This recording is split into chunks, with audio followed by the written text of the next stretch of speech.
Before we start, I'm recording this in the middle of the day. So if you hear some random noises here and there, I apologize. I got some comments that disagrees with my opinion about this mod. And disagreeing with one another is completely acceptable as long as it's constructive and respectful. But before we start about my response to these comments, please take a look on the short clip from the original video. Monster attacks are not well telegraphed.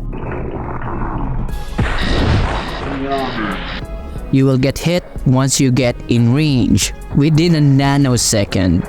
First, let me respond to this comment about not having a secondary fire mode or secondary attack is not a bad thing. My simple and short answer is because it's the standard.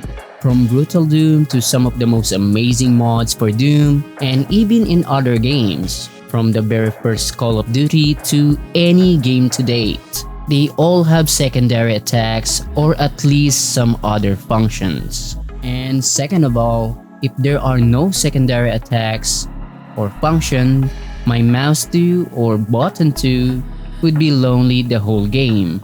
I'm not even joking. I'm being serious about it. Not being able to use your second mouse button is such a waste of potential.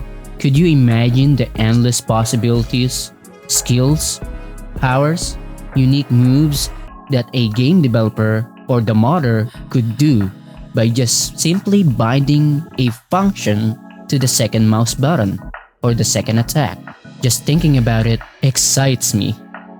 In gaming nowadays, it's completely unacceptable. But if you're going for an old classic game style like the original Doom, then yeah, I can make it slide. I can accept that.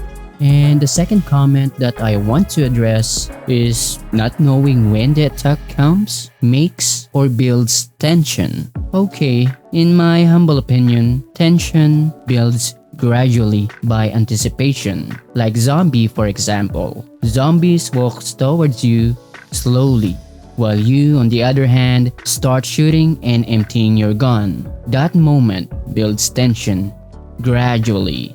Even jump scare games like Five Nights at Freddy's builds tension gradually.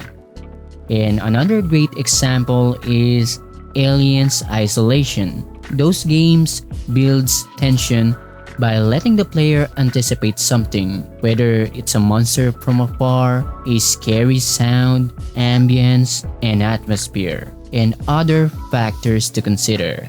So without giving the player some hints and give them some kind of an idea to anticipate, then there would be no tension at all. It would become something like this famous clip.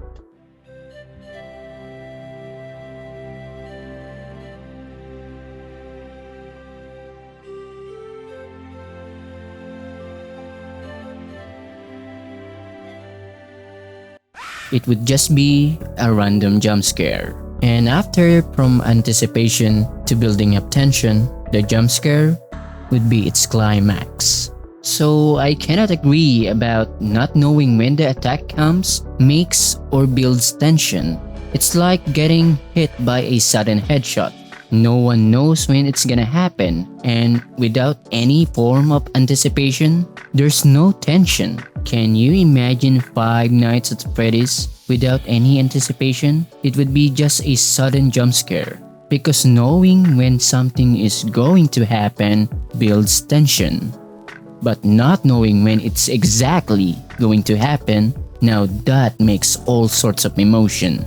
And even if we disregard the topic about building tension, when a player cannot see an attack, having an attack like around 3 to 4 frames is practically cheating. No human on earth can react to that speed. It's practically game breaking. But then again, in the end of the day, everything that I said in this video are completely my opinion. So feel free to disagree with me. But there is one thing we can all agree with.